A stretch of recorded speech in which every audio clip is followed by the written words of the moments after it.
You're listening to the Karmic Mirror podcast, where we explore the wisdom tucked within the layers of the self-help world. Together, we bridge the gap between esoteric teachings and practical tools for everyday life, with self-love and personal growth at the heart of each conversation. Whether you're a seasoned seeker or just beginning your path, join us and uncover the magic within and around you. Welcome back to Karmic Mirror. In this episode, we welcome back Stephanie, a soul and business mentor, divine feminine channel, energy healer, to explore the myth, mystery, and mirror of the triple moon goddess. Together, we're going to have a heart-forward exploration of the goddess within, how she stirs in us, channel it in a tangible, grounded way that will meet us right in the middle of our beautiful, real, sometimes messy lives. So if you're feeling the nudge to reclaim, to reawaken, or just to reconnect with your own knowing, this is the episode for you. Hello, Stephanie. Oh, beautiful. Thank you so much for having me. Hi, Michelle. Welcome. Hello, welcome back. I'm so happy to have you back and our first guest that is returning. So it feels real. I'm honored. I'm honored. Truly, thank you for the space, and I'm really excited to dive into this today. If you are a member of the Karmic Mirror community and have been following us for a little bit, you will know that in our guest episodes, we'd like to have our guests share how their energy shows up in the world. And oftentimes we dive a little bit deeper into that. So for today's episode, we'll ask Steph to share her sun, moon, and rising from her natal chart, and then her energy, authority, and profile in human design. And if you're interested about how that shows up for Steph and our thoughts on that, shameless plug back to the first episode with Steph, where you can also find more information about the work she does and her gifts and her healing that she extends out to the ethos and the world. So Steph, sun, moon, rising, and the three in human design, where do you land? So sun is Pisces. I'm a Scorpio rising and Aries moon. And I'll also plug in that I have a stellium in Capricorn, a lot of Capricorn energy. And I'm an emotional authority generator 4/6.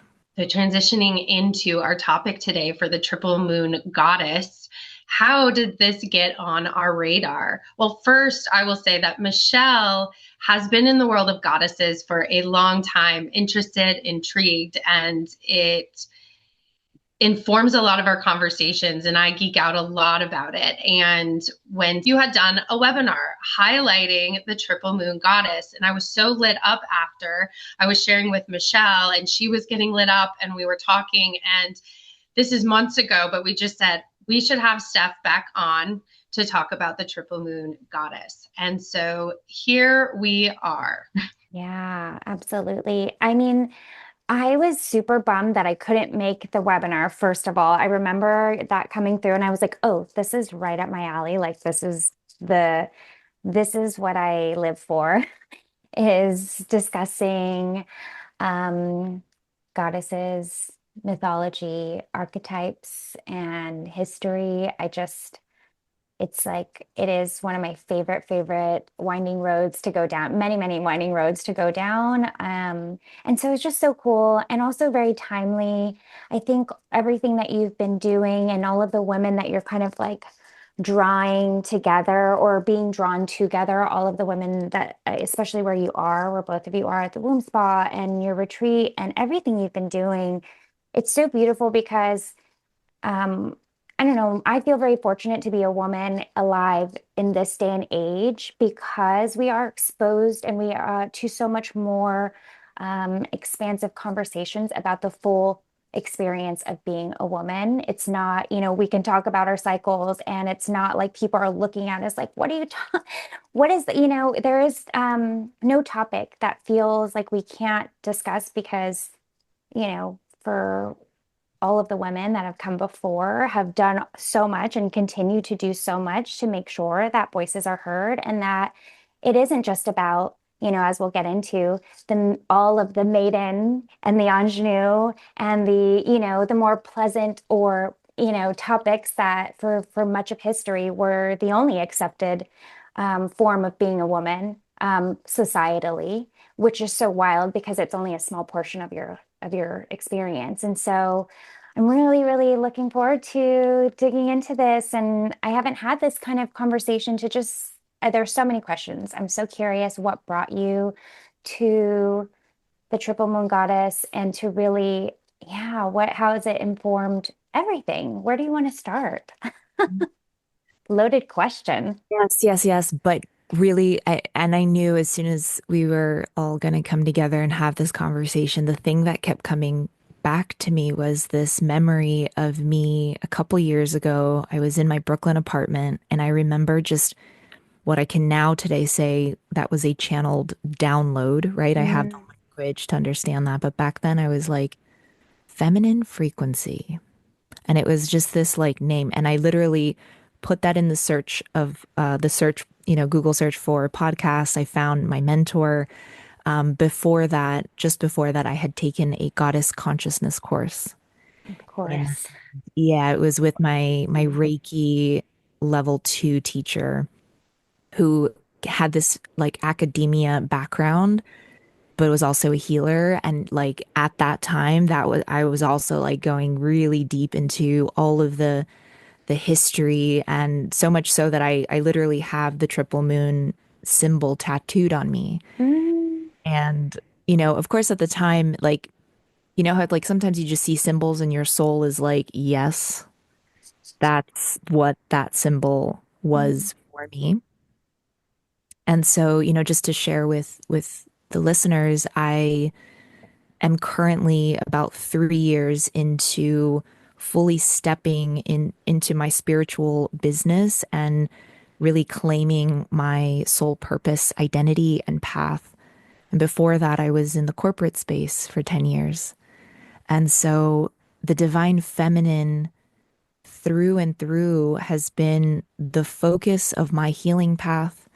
And I now today understand that that is also part of my soul's mission, right? Of bringing and anchoring and embodying this frequency and being a mirror, being a sacred mirror. And ultimately, that is what, if we get into like priestess and channel work, like that is what we are meant to do, to share and to create spaces for women to also connect with their feminine, their divine feminine. And mm. we'll talk about the different expressions. Well, it's interesting because I think a lot of women, at least in this sphere that I interact in, have come to feminine arts, the tantric arts, uh, through many different pathways, some through academia, historical. What comes to mind is Dr. Carla Ionescu, who does the Goddess Project, which I love. But one of the most common themes I hear is this level of, and I've heard you speak of this before, it's the burnout, it's the being in your masculine, it's that assertiveness. And so I've heard so many women in my sphere come to this space to connect with their own divine feminine, to connect with their own feminine frequency, to be able to receive, to be able to soften into and relax into their bodies. And the interesting next thing that I notice about all of these women is that because they spent so much time, maybe and I'm generalizing this, but in their masculine, in that frequency, once they start to connect with their feminine, then all of the gifts and the skills that they bring with them that are in the masculine inform their work. And it is so cool to see the bridge because it isn't separate, it's like this, and people sometimes say, oh, how do you find balance? And I just don't necessarily think that is like this space. I think it's a constant flow between. Sometimes I'm more in one in the other, depending on this situation. But it's very interesting to see the evolution, and it almost comes full circle because when I see what you do, like how could you even you can do any of it, but being able to put a retreat together, organizing all there, that takes flexing into both really confidently and being comfortable in both aspects. So I just had to shout that out because I love watching the evolution and seeing it in so many women because it is super inspiring. It's super empowering to watch. Mhm. Yeah, thank you Mm. for saying that. And it's taken time, right? Mm. And healing and like deep shadow and inner work to integrate. And that is ultimately this space, right? That sacred union, that divine union between one's inner masculine and feminine, despite what, sexual identity or gender Mhm. are. At our core, every human has an essence that they are more expressed in, and through conditioning, through, right, collective beliefs, ancestral patterning, like we essentially are wearing masks that are not ours to wear. And so that is our process, right? That is everyone's journey. At some point, there's going to be some catalyst, whether it's, a diagnosis, an health issue, a divorce, a death. It's all the D's. That's, like all, like these big, like the big bang moments, right? Like Ali shares, it's like that then allows for your soul essence to start to come online. And part of that as well for us women that have been so in the masculine, the wounded masculine, right? Which is again the collective, like we are all working with this, like really being able to wake up to that and start to, as you said, open up and soften and feel and process and purge and release and claim new visions, like claim new timelines, new ways of expressing yourself.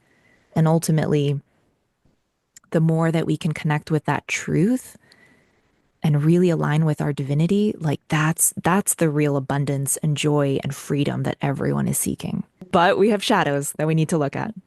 Yeah. Yes. Well, that actually is a really good transition into what was coming up for me when you all were talking, is that masculine side. And I only really became, right, we know there's the masculine and feminine, but spiritually, even with the right side being masculine, the left side being feminine, and that it's not gender, we all have these different flows. And after my Big Bang, when I had a channeling session and Reiki, and she puts the pendulum over your energy chakras to see how the energy is flowing, and quite literally over my throat chakra. So talking about expressing ourselves, one of the big meetings or messages was like the left side was literally pushing against the male side. Mm. And so really that message to me is, hey, this divine feminine is waking up. Your voice will be a tool in utilizing that. And that's been my journey. And we won't get into all of the specifics of the Triple Moon Goddess retreat as well, but all roads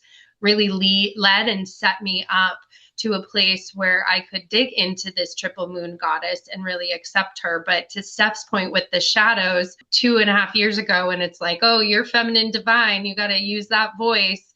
I wasn't ready. There was a lot of shadows, and one of them being just feeling safe around women and really identifying where my blocks were and really connecting with that divine feminine. So just that's what was coming up for me as we were talking. It just makes me think of, when we get into this triple moon goddess and all of what that can represent across time and in modern day life, the first thing that always comes up is that when we start to accept that we have these different phases and experiences throughout our life, especially as women, or in this body, you can start to be a little bit more open and accepting to the changes, because that's what I think so much comes from, is the resistance to changing.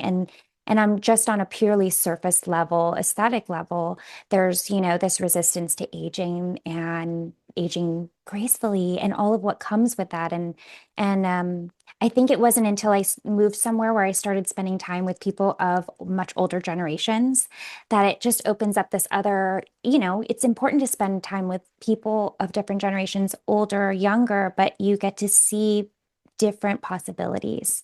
And so, Steph, for our listeners who maybe aren't familiar yet with, how do you describe the triple moon goddess, and maybe even what makes triple moon goddess relevant to modern day life? Yes, let's get into it. So I just want to start with, just the symbol of it, right? So you basically have three pieces. You have the waxing moon, the full moon, and the waning moon, right? So the waxing is connected to the maiden, the full is connected to the mother, And the waning is connected to, we like to say the wise woman. She's referred to as the crone. But that also, right, there's a lot of like really weird depictions and Like the first thing is like, I don't want to be a crone, right? It's all how we interpret the words. Or maybe you do want to be a crone. Yeah. Maybe I do want to be in that stage of life where I'm like, I'll say whatever the hell I want. I've been on this Actually planet true. for 80, 90 years or however long. No, I'm kidding. but we think of like I think it's in Snow White, right? The witch and she turns into and like that kind of like really scary looking figure. So that's another, right? Thank you, Disney, for implanting that. Um, but this symbol, today for us, we associate it with a lot of like Wiccan and pagan work. However, it really, if you start to really dig into like the spiritual, the feminine spiritual literature and history, it's really the original Holy Trinity. And you see this expressed in many different cultures around the world. But essentially, it is representative of the different phases in womanhood. It's also representative of life, death, rebirth. It represents fertility. And the beautiful piece about this is, yes, it can be very literal in when we think maiden, like young girl, and then we think mother when you are literally giving birth and then moving into that mother phase, and then wise when you're older. There is that very like 3D tangible expression of it. And there's so much more, which I will dive into. But I'll just pause there and check in. No, I love that. That's a perfect description of the Snow White as well, and the programming, the societal programming to instill a fear of aging and wisdom that comes with it. And not only the fear of growing older and whatever that, made up patriarchal depiction of women as we age, like as if there's not more to life, but also pulling you further away from that wisdom and pulling you further away from your center of power that, in truth, and I feel every day so fortunate being born into this female body to do this lifetime because there's so much to look forward to. Yes. And really to speak to that piece of control, right? Hmm. We think of religion, we think of government, corporations, like all of this that takes us out of our real sovereign power, right? Hmm. And power in the most beautiful, expressive, highest expression, not obviously in, the fearful control power is what I'm speaking to. And that is what the divine feminine, that's what she wants. She just wants you to feel liberated and in your truth and really fully in your authentic expression in every moment of life. Hmm. I love that so much. Yeah. Yeah. So I want to maybe just jump back and go a little bit further into, the maiden, the mother, and the wise, right? So the maiden, like, she is representative of new beginnings, curiosity. She's, not yet awakened spiritually, but there's still this like innocence and fun and play and joy, right? There's a lot of excitement to that maiden energy. And so this energy starts to build, right? So this is more of the youth. And the energy starts to build and matures, and then we move into the mother. And the mother is related to abundance and fertility, sexuality, sensuality, right? So she really blooms with the earth. And there is this, this initiation into this mother era, right? Of like when you're in your fierce, protective, Hmm. don't fuck with me energy, Hmm. you're in your mother energy. Like that's that really potent, wise, mature space. And then the crone, the wise woman, this is really that the keeper of secrets and mysteries and wisdom. And she's, yeah, the queen of the night, right? She embodies the wisdom of life and she's preparing for death. She's preparing for the fading out and to obviously be rebirthed in some other form.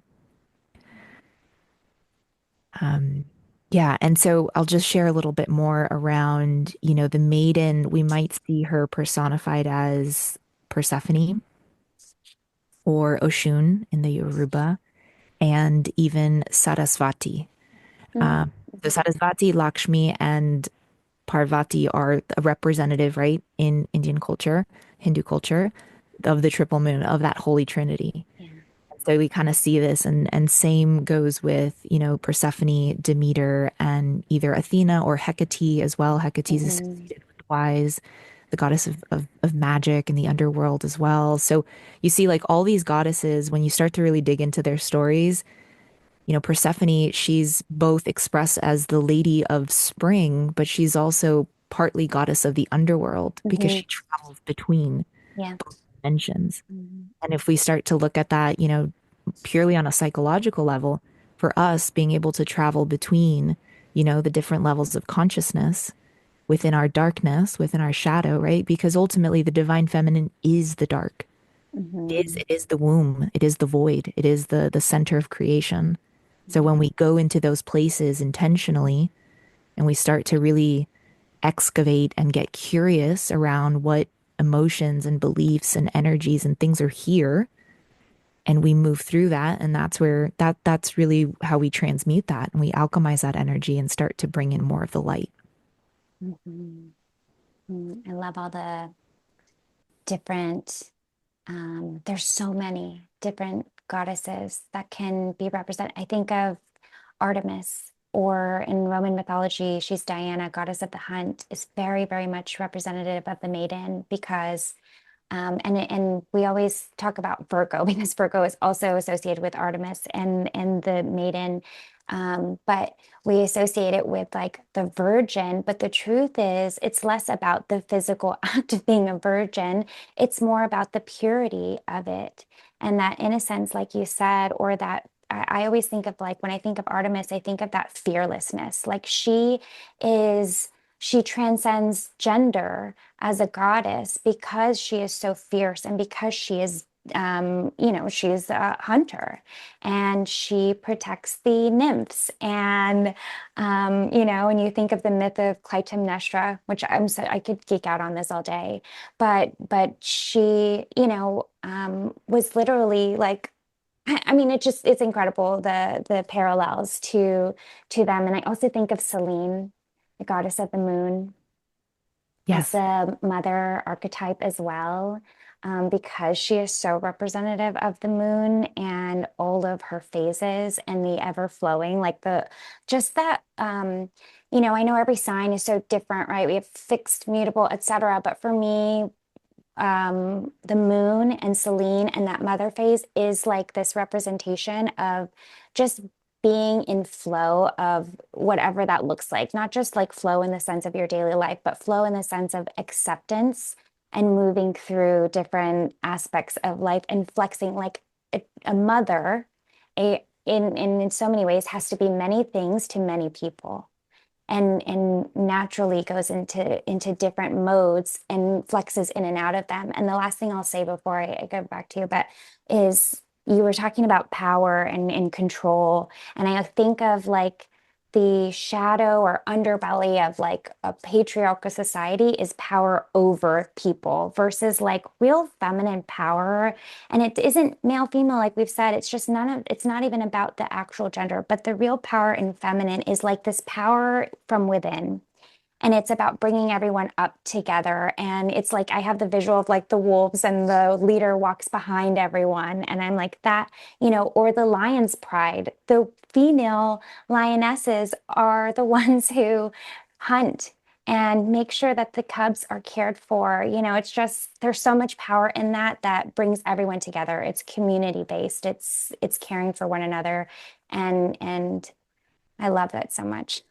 I always appreciate when you tie in the other goddesses. That is I how love I it. really start to resonate with these different archetypes. And what I think is also cool that shows us, I've been diving into more goddess type books lately and the history around it, and that you will see very similar archetypes in different religions and different parts of the world, which is so beautiful to me because this is pre-internet, pre-Wi-Fi, pre-long distance phone calling, that there was this feminine energy, and again, not gender based, but this energy that was wise and all-knowing and was deemed impactful. And we looked at these different goddesses throughout the world and the country, and similar stories, similar messaging, albeit different religions and different parts of the world, which tells me that this is a real through line of feminine energy. And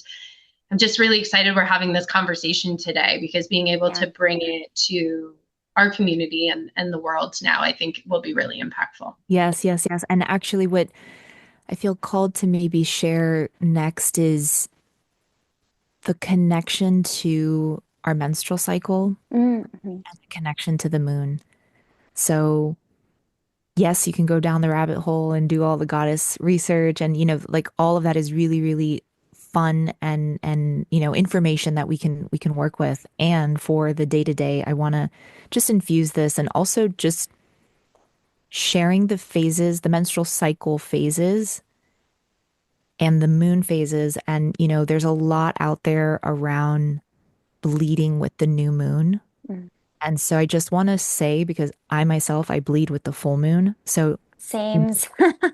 yeah, adjust to your own flow, right? You get to kind of feel into when, in your follicular phase, for example, let's start that right there. That's connected to the maiden, right? That's connected to, excuse me, that's connected to the waxing moon. The follicular phase is right after menstruation, right? So there is that feeling of renewal, of spring energy, of creativity, freshness, playfulness. And then we start to move into ovulation. Ovulation is representative of the full moon, the mother. And this is where we are a little bit more in that, you know, flirty energy, and we want to socialize potentially, or there's more sensuality, and, sexuality is also a little bit more heightened and peaked. Mm. And so then we start to look at the luteal phase, right? So we start to descend, right? We think of the fall, right? We start to really want to retreat and become a little bit more in hermit mode. And this is where we're a little bit more reflective and a little bit more tender, right? And in that phase, we need something different. We need to maybe not be out and about and giving our energy to every single person outside of us. Maybe it's the time to really lean into the journaling and the self-care and whatever that those rituals look like for you in this moment. Mm. So that is related to the wise, right? The women. And then we move into menstruation. So we are bleeding, and this is often connected to the new moon. So again, like I said, just alternate this, but really you get to feel into the phases within your own cycle, whether that's within 28 days or 30 days, 40 days, 50 days, right? So I myself also come from a very irregular cycle. So Mm. these archetypes, right? This information allows you to feel into what is your truth. When do you want to be a little bit more extrovert and assertive and direct and have those hard conversations? Or when do you need to hermit and retreat and be with yourself and your own thoughts and give yourself that space to recharge, Mm. and do it without guilt, without shame, without, if you're relaxing, without thinking of the to-do list. But then when you're doing the to-do list, then you're thinking about how you don't want to be doing it, right? So that literal inner chatter, like that's a perfect example of that divine, excuse me, that masculine, feminine kind of, Mm. comes into play. And we just want to keep aligning, right? Mind, body, soul, womb, aligning it with how you genuinely feel, Mhm. where's your energy at? So, I'm so glad you brought that up because, I think that the Triple Moon Goddess conversation at first introduction, first glance, you may look at it as a chronological, right? Because it is that, right? But to your point, it is expressing itself in many different aspects from your day-to-day life, from, yes, the journey of your actual life from start to finish. But it isn't one thing. It really is in all of those expressions. And I love the connection to the moon, to the cycle. And I could not, I think like we need a microphone when we talk about those things because we start to, again, like all of this conversation comes back to your own center of power, your own sovereignty, your own inner authority, whether we talk about human design or talk about this, but bringing you back to your own self-trust because that's to me like the number one, right? Everything comes back to self-trust. If you trust yourself, you can accept what comes your way, what comes through you. You can accept all so much with grace, with more ease in your body. Maybe it doesn't look easy, but you're not stuck when you feel the things, resistance, whatever it is, because you can trust into yourself. And the cycle is such a cool way to develop almost this like real tangible form of autonomy. At least that was my experience too, was once I stopped doing the apps and started just taking notes for the last like 3 or 4 years, I write it in my notes app. And it's like now you just know, you feel what shifts.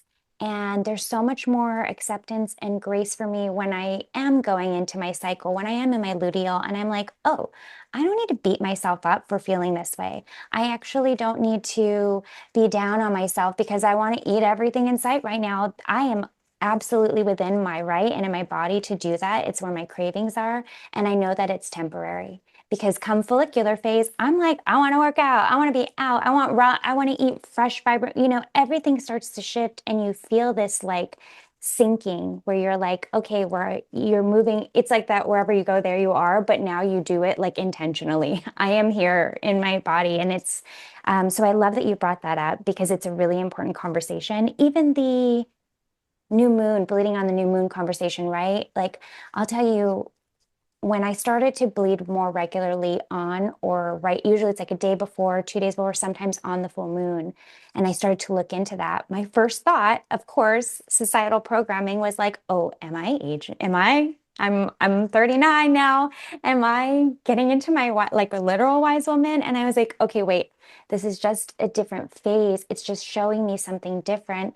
And then I started to use that same energy, shift it, right? Like reframe it, use all the tools and all the things at my disposal to now say, like, well, what do I want to feel differently? My body is different. My weight settles differently as I age. This is normal. I'm in a physical form. So, how do I want to treat myself differently now, and show up differently? So important for women to talk about this.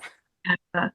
Been such a game changer. And I wish I knew these things decades ago because there are sometimes those irrational, well, I think two things. Like for me, how it comes up is just the activity piece and being very structured and having a regimen of working out and just the shift of mentality of like, no wonder it feels vastly different when you're trying to kick your ass on the Peloton bike right before you're getting your period. Mm. And it blows my mind now that I'm so aware of it. How do you not realize how gassed out and tired you are?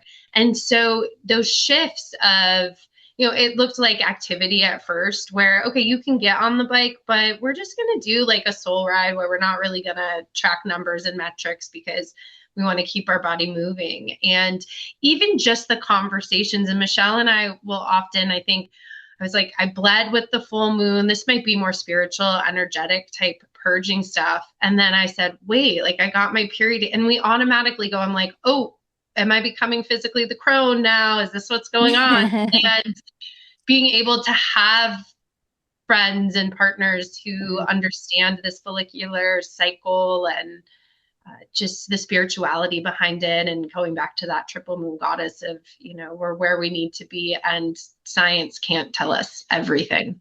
Yeah, yeah. Yeah. And, it's so important to really allow for the shifts and changes to happen because another piece is as the divine feminine awakens and you start to truly, truly go through the healing and the purging and the dark night of the soul, all the language that's out there to describe this. I mean, there are phases of life that you might feel, all right, I'm actually in my wise woman phase right now. I'm hermiting a little bit more as well. Friendships are changing, relationships are changing. There's so much of that on the spiritual path, but then you can also call in the maiden. You can, in your own way, in your own intuitive way. And I just want to speak to that as well, just the intuitive exercise, the intuitive eating, the intuitive rituals, everything needs to be led by your heart and intuitive in order for you to genuinely be in flow. Like that is Mhm. what we are all learning. And the self-trust piece, Michelle, you spoke to that. And that's exactly, I think I must have said this already like 7 times on podcasts. Like self-trust is the core theme of what all of us are looking for and deepening into in every aspect. Going back to the maiden, aside from the cycle connection, the moon, what are some ways that you notice that maiden energy expressing itself, or whether through yourself or people that you work with, or just in everyday life that you notice? Yeah, so I actually would love to share a little bit around the expressions of the highest kind of expression is what we called it, the more empowered maiden, and then the wounded shadow, because I think that can give folks an idea to like, oh, that's what that is, right? And again, it's within us first. It's not to go pointing the finger because we don't want to keep judging others, but just to be a little bit more aware, right? So Mhm. again, the maiden is the innocence, the curiosity, the new beginnings. And when she's in her highest expression, she embraces life, right? There's a sense of wonder and awe and joy, and she's confident in her independence, right? The maiden is the one that's like, oh yeah, let's just go and run and we're gonna jump. Let's just jump, let's go. Right? She's fearless, she follows her dreams, she's got that like, yeah, like that big vision, right? She's very open-hearted.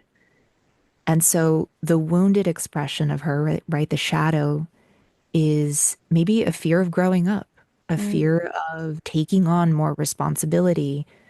She might be a little bit more naive or easily manipulated or seeks external validation, right? Instead of really connecting with that inner worth, it's material and outside of her. There might be a fear of committing to people, relationships, jobs, and yeah, just like a fear of deep emotional intimacy. Mhm. And so to heal her, this is really beautiful where a space where a lot of inner child work and shadow work can really support the awakening here. Um, I love that. yeah. And so if we go into the mother, so representative of the full moon, again, she's nurturing, she's abundant, she's fertility, love, manifestation, right? So the highest expression of the mother is someone who is embodying unconditional love, unconditional worthiness, right? For self and for others. And yes, she is able to mother and nurture, and not just in a literal giving birth to humans, right? You are birthing ideas, projects, creations, art, music, all the things, right? Through your womb space, right? So that's something that we are all mothers in many different forms. But she pours from a full cup, Mhm. right? She creates abundance in every area of life. And she's very protective of boundaries and not protective from a fearful place, but again, protective from this is my space and I'm going to keep the energy clean, right? She's deeply connected to her body, emotions, her intuition, and there is a balance of receiving and giving. There is a Mhm. balance in this highest expression. And so the wounded mother overgives, self sacrifices to the point of exhaustion, of burnout. And then she harbors resentment. Mhm. She doesn't process the feelings, and then it comes out passive aggressively, right? She lacks boundaries. Maybe her worthiness is in other things outside of her. And so she's constantly doing, doing, doing and wanting love, wanting, in theory. But if you're not ready to receive it, you'll reject it subconsciously, right? There's martyrdom. Poor me. Oh my Mhm. gosh. Victim, like this is victimhood, right? So this is the wounded mother. And she might even be a little controlling. She might be a little bit overly protective, and you see this as well in dynamics of literal mothers with children, right? Hmm. Depending on how they relate to them. And so to heal her, right? Really, really like you have to consciously and this I highly recommend, find your expanders, find your mentors, your healers, your therapists, like find the person or the program that resonates with you so that you can really shift these Hmm. things, right? But really like setting boundaries, allowing yourself to give time and focus to you, filling your own cup, focusing on you eat first, you put the oxygen mask on you first, right? That's you have to operate from that place. It means waking up a little bit earlier to give yourself, the 15 minutes uninterrupted in the morning to set your intentions for the day, to check in, to clear your energy.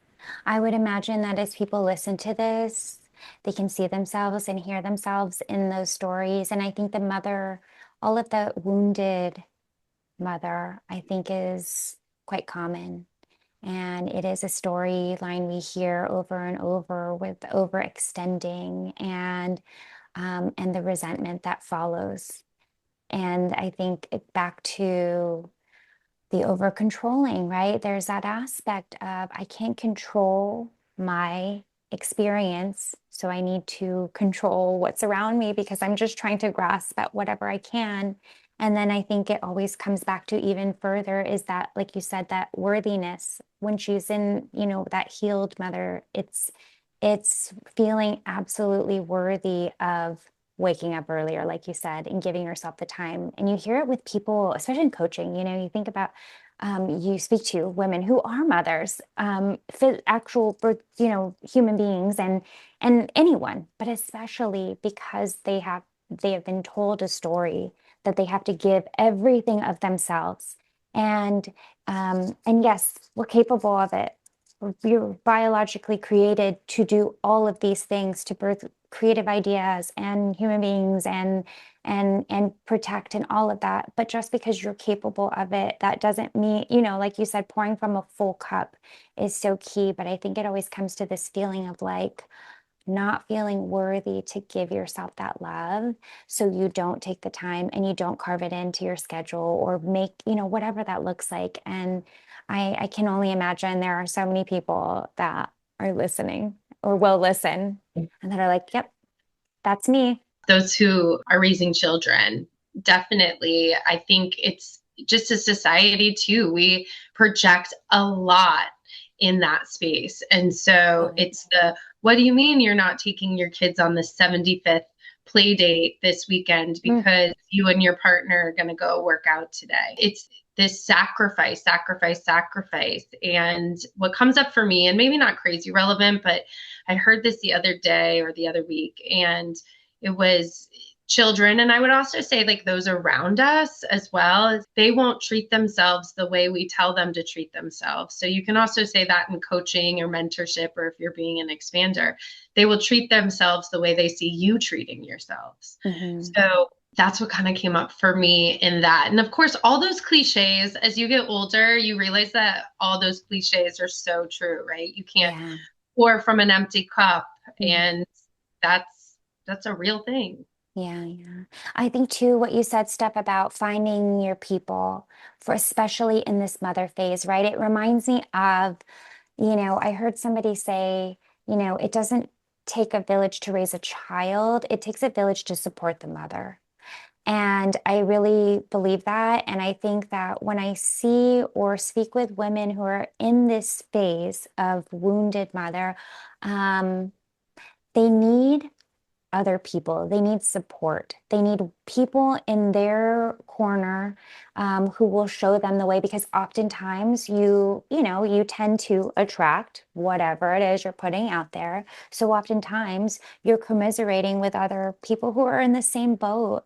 And it's hard to break out of that to say, like, I need to find at least one other person who can show me something different. Like find someone, a mentor or a space like, that you're going to be lifted up and held so that you can find yourself again. It's so, so true. Yes, yeah, and permission to expand, right? That's often what we're all seeking. And it's interesting because, the unconscious or the wounded aspects of maybe the maiden and even the mother might see another woman who is in her power and is magnetic and is, comfortable with her voice and taking up space, and she will be so, Yes. so triggered. So triggered. And I just want to remind everyone that those triggers, it's just Mhm. information for us. It really is. And so go into it, move into it, feel into it. And this is where, healing with the divine feminine, I mean, this is why I absolutely love breath work. I love movement. I love plant Mhm. medicine. Love spaces where you can really let loose. And, ultimately that's what we created at the retreat. That's what we create, with womb wisdom, our circles, and just find the spaces that you resonate with, at least the person who's organizing it. And I promise, like, there's so much divine Mhm. synchronicity that happens. And, when you connect and you open up and you allow yourself to be vulnerable in a group, with women. Yeah, just touching on the sisterhood stuff that Ali, you were speaking to Right. earlier And to as well. Michelle's point, surrounding yourself with all generations of women, because without getting into the nuances of what each generation was programmed, right, as a whole, I'm speaking very broadly because we know there's more nuances based on, epigenetics and all of that good stuff. And surrounding yourself with different generations and different types of people. And I always say, if you're jealous or envious, that is universe's sign of like, hey, that's the area to look at. There's going to be light on the other side of that, healing on the other side of that, more aligned and in flow life. And unfortunately, sometimes that projection is created as, a jealousy against that person. What about any other thoughts on that? And then the wise woman. Yes, yes, let's dive into the wise. So the wise is the waning moon, and again, she's representative of wisdom, transformation, intuition, and also endings, right? There's a surrender to this phase, there's an acceptance, there's an allowing. And so the highest expression of the wise is, she's introspective and she is quite literally wise and filled with wisdom, right? She embraces the changes, the endings, the rebirth without fear.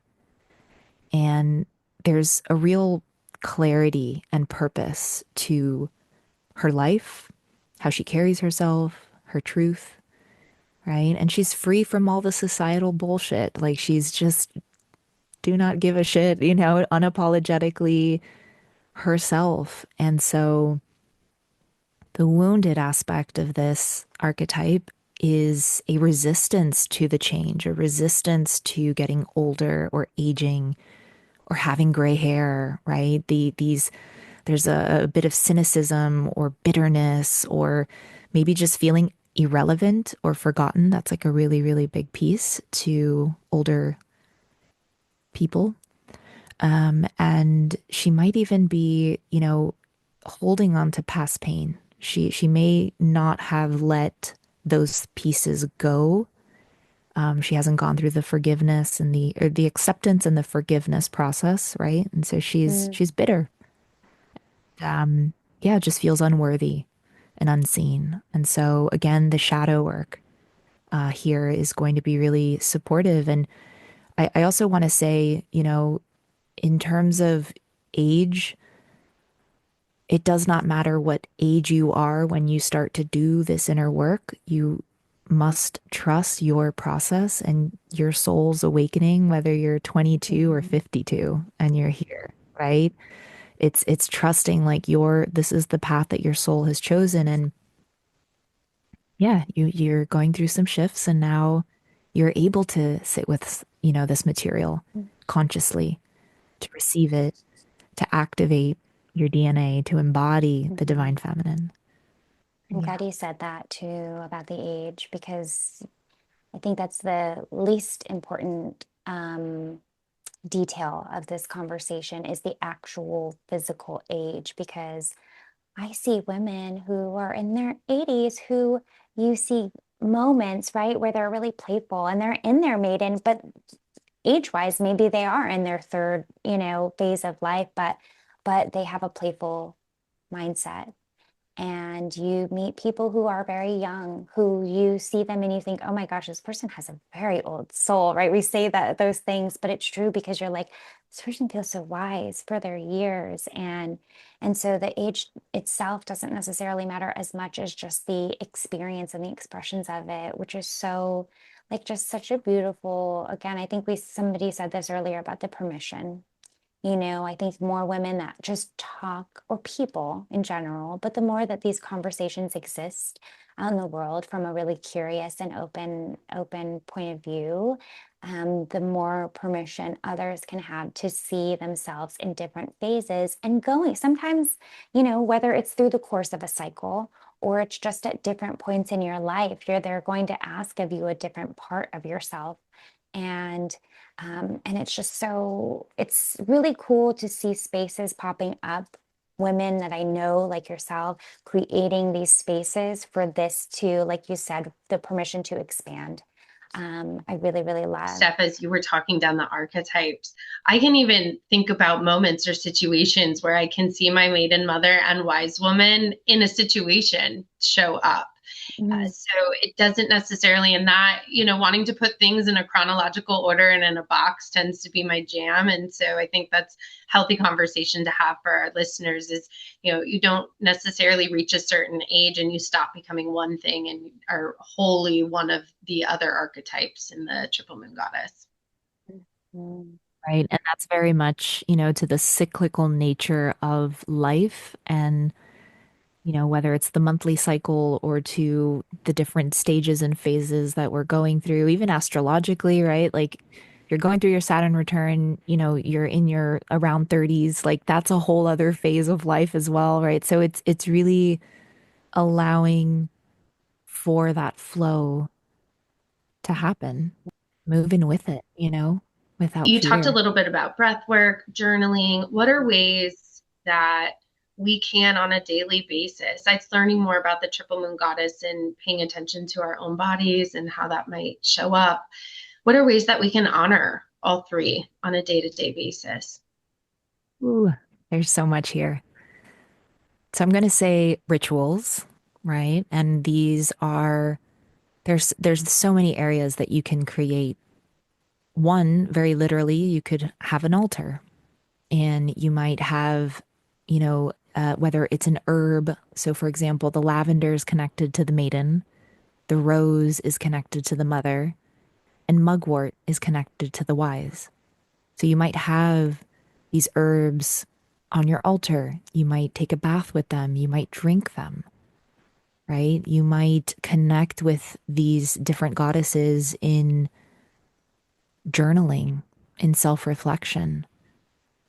You might want to, just do a little bit more research on the history of them and go into, right? Geek out, as you said, Michelle, and feel into their stories and the myths. And that way you can really understand, how, like where these are all connected to and how they tie in.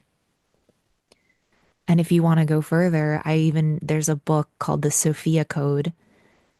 And to me, that feels like such a huge representation of the divine feminine and the Sophia dragon tribe goddesses. So this is as well the Sophia Code. If you feel it, and you're gonna dig into it.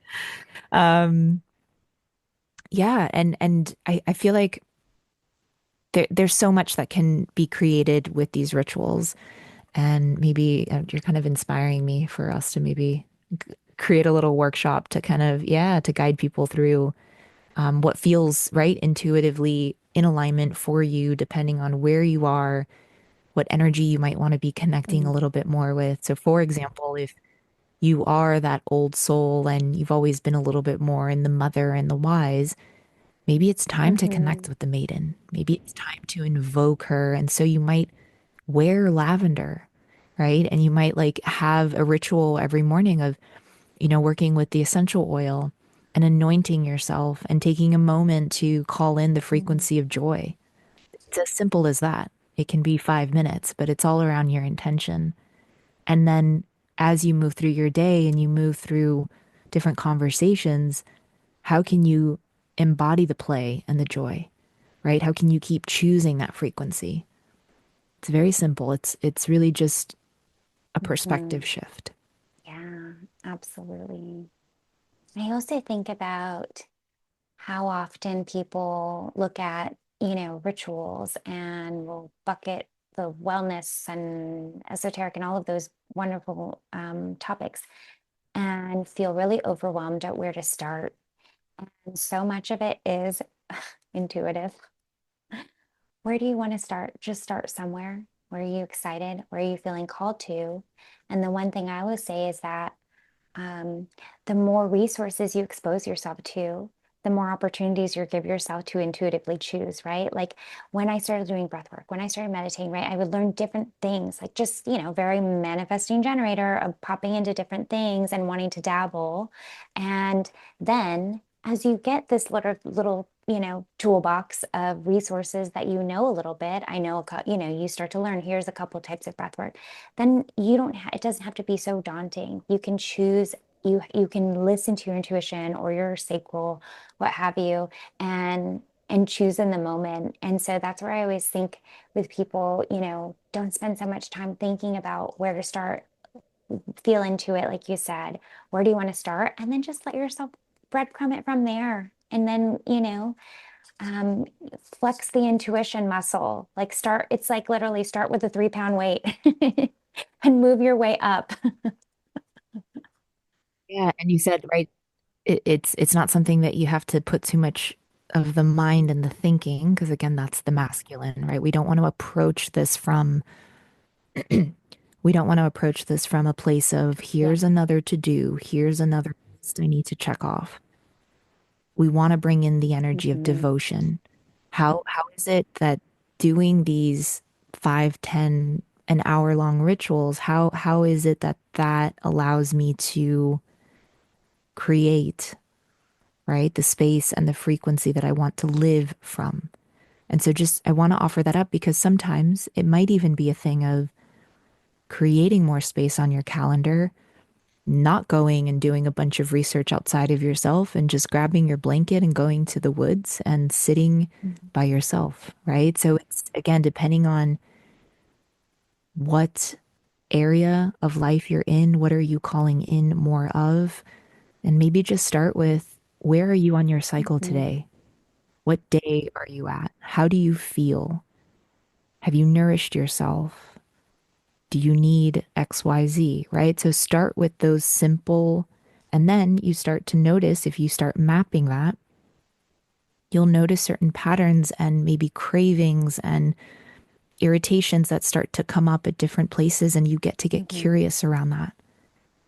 And sometimes it's not just, an adjustment of your movement, workout, or food. Mhm. It's emotional, it's spiritual, it's ancestral, it's past life, right? So there's so many layers to this. Don't want to overwhelm us, but really just to expand the possibilities of, oh, I used to get cramps on day one. Now I'm getting cramps on day three. Is something wrong with me? No, things are Mhm. shifting. That's information, right? And just continuing to choose and lean into the empowered expressions of these archetypes to care for yourself, to nurture yourself, and to continue to feel amazing and thrive, and flowy and all the things that you desire. I love the way that even this conversation can weave the logic and the intuition, right? Because gathering data and looking at things from that neutral observation standpoint is logic. but what you want to do with it, how you choose to wield that information, that evidence of whatever it is, can and should be intuitive. And it's the masculine, it's the feminine, it's the logic, it's the intuition, but it's a dance, right? It's this beautiful dance. And I think of that literally when you're like, when I was a kid and you go to weddings and I don't know about you, but my parents were like, or my dad would be like, go dance, like perform. Um, but Dance, it's monkey, like dance. literally go dance, and I'd like do the Running Man. But because that was my move. But it's the resistance to it, right? It's like I don't want to do it. I don't want it because I'm being told and I have to do it. But then once you get out there, it's so fun. So it's an interesting analogy. So not to shift gears too much, but you did host a Triple Moon Goddess retreat, and I believe that you have more down the pipeline, which is really amazing and so necessary in the world. And so even just the way that you brought together the three of you that hosted this retreat is really amazing. And we just had Melissa Lambor on. She's so freaking smart and among other things. But I want to know how the energies of the maiden, mother, the wise woman, how did this shape designing your retreat? Is that too like broad of a question? Not at all. Not at all. So yeah, so we just hosted the Triple Moon Goddess Retreat in Guatemala this past June, and Ali had the pleasure of being there with us. And we are going back in June 2026 for the summer solstice.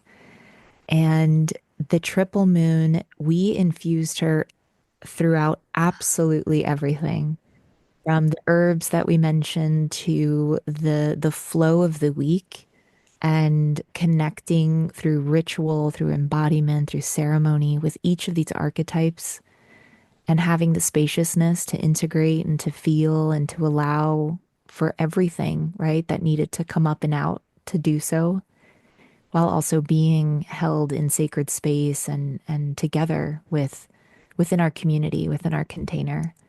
But yes, she's throughout everything, absolutely everything there.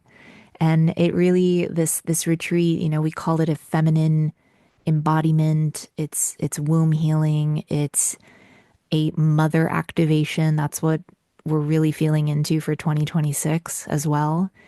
And we are feeling called by goddess Persephone, Freya, and Oh. Isis. And so if anyone's interested in digging more into them, yeah, there's going to be a lot of dark feminine, underworld, magic, manifestation, mother energy. There's a lot of that's forming for 2026. And so the three of you using your intuition to continue to call upon the feminine divine energies to shape and ideate and inform what the nuances of each retreat will be.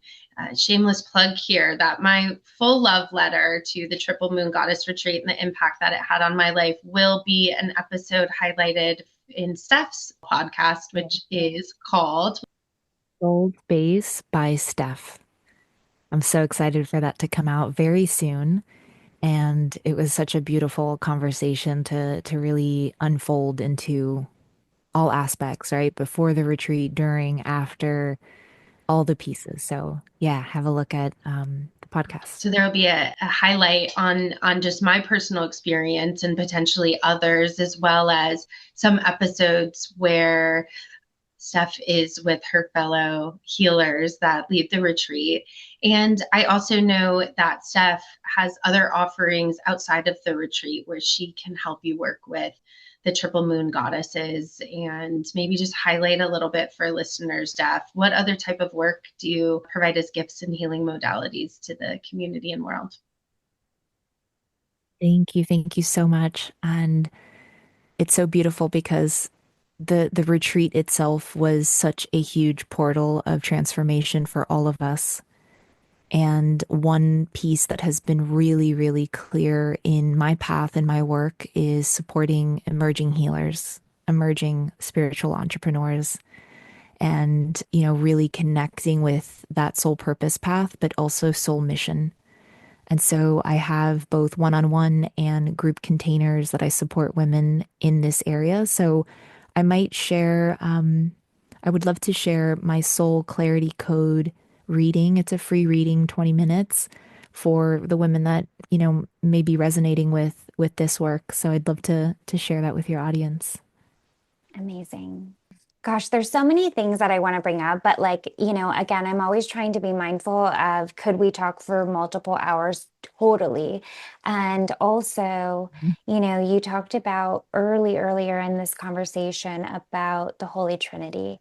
And I personally am very, very drawn to Mother Mary and to Mary Magdalene and to the connections to the cult of Isis.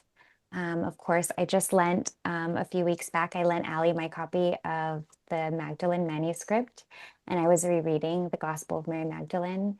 And so, I find that you don't have to subscribe or believe in any type of, I mean, we've discussed different goddesses across cultures, just Isis, Freya, and Persephone. Those are three entirely different cultures.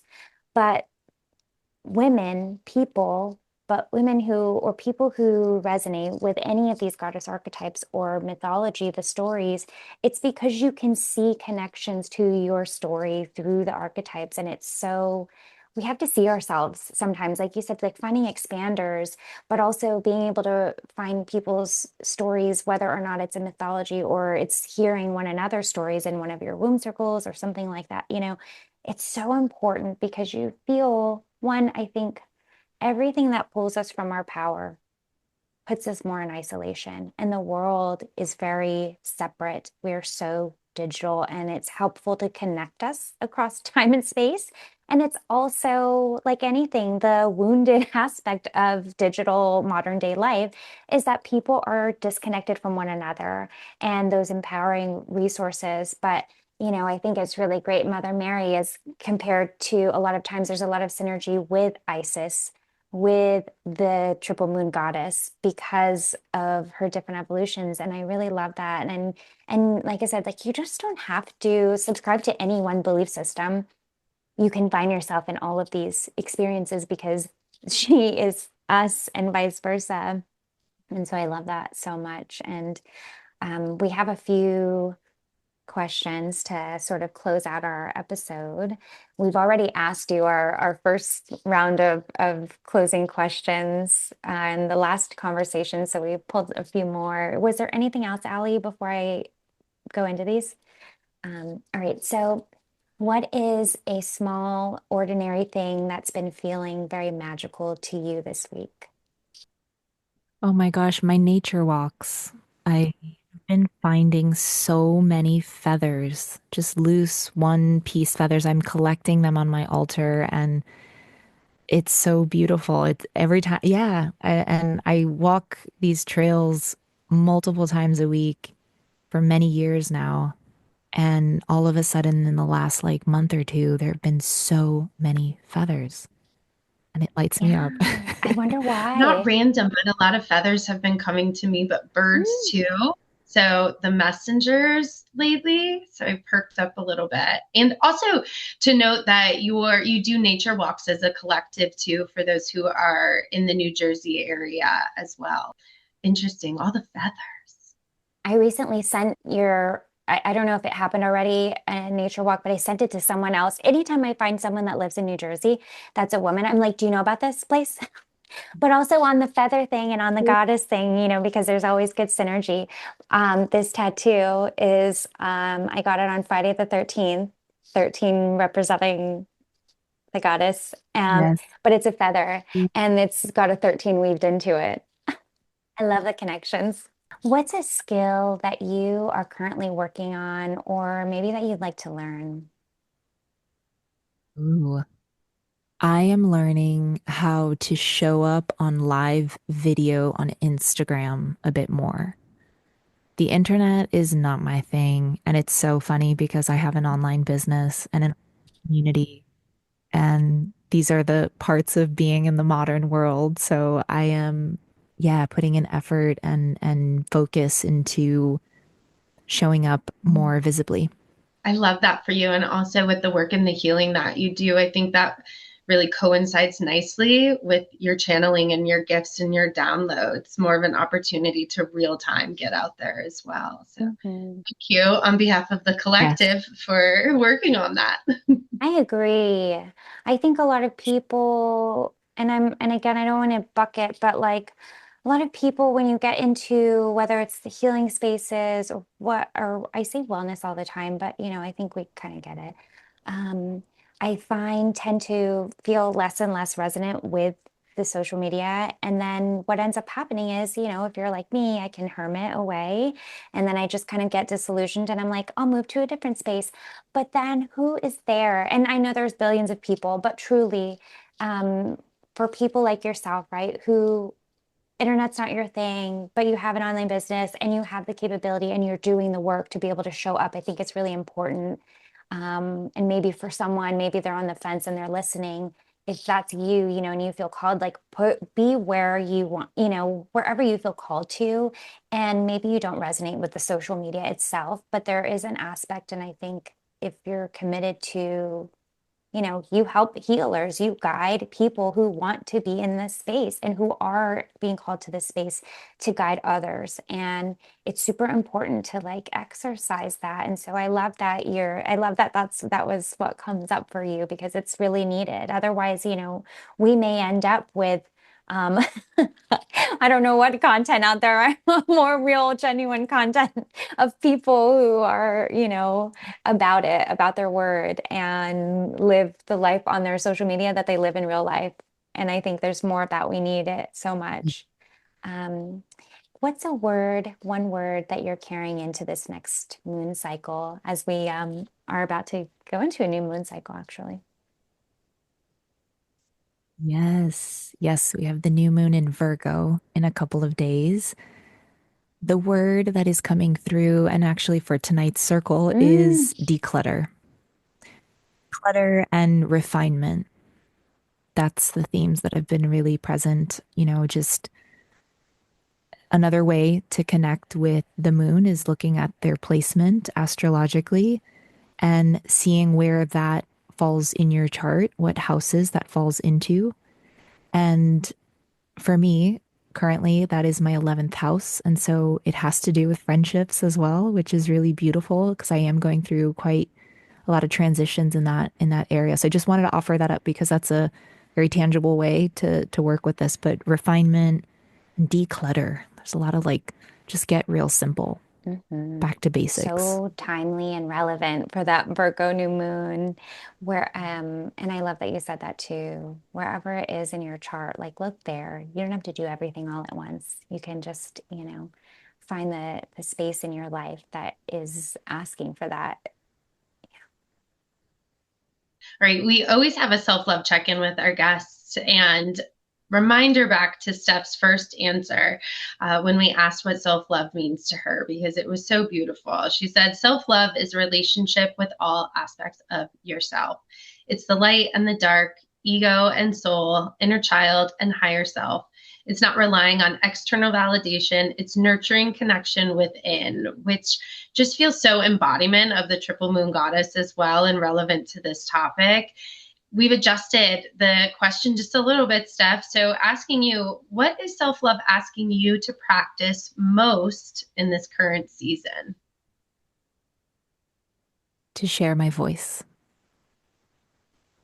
to really activate the throat and to allow for the divine to speak through I me. love that.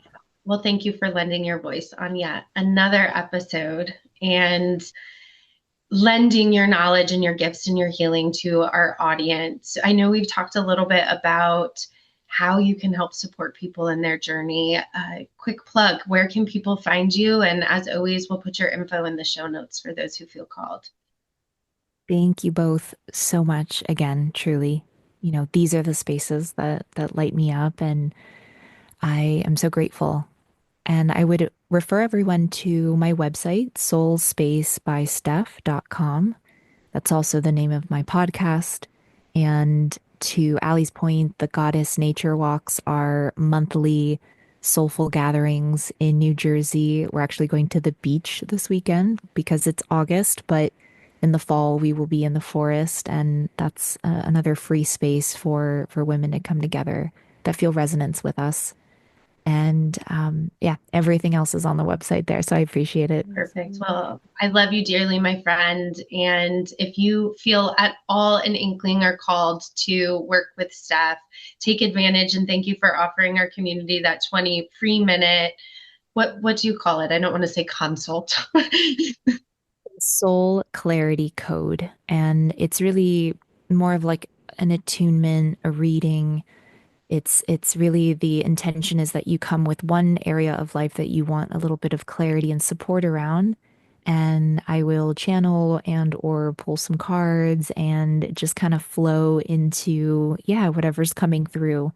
And I'll share the link to that with you guys as well. Go find Steph, take advantage of that. And as always, Karmic Mirror community, we love you. Be blessed. And thanks for tuning in. Thanks for tuning in. If you resonate with today's conversation, connect with us on Instagram at Karmic Mirror Podcast and send us a message. And don't forget to subscribe wherever you listen. And if you're loving Karmic Mirror, we'd appreciate a glowing review or a share with someone who could benefit.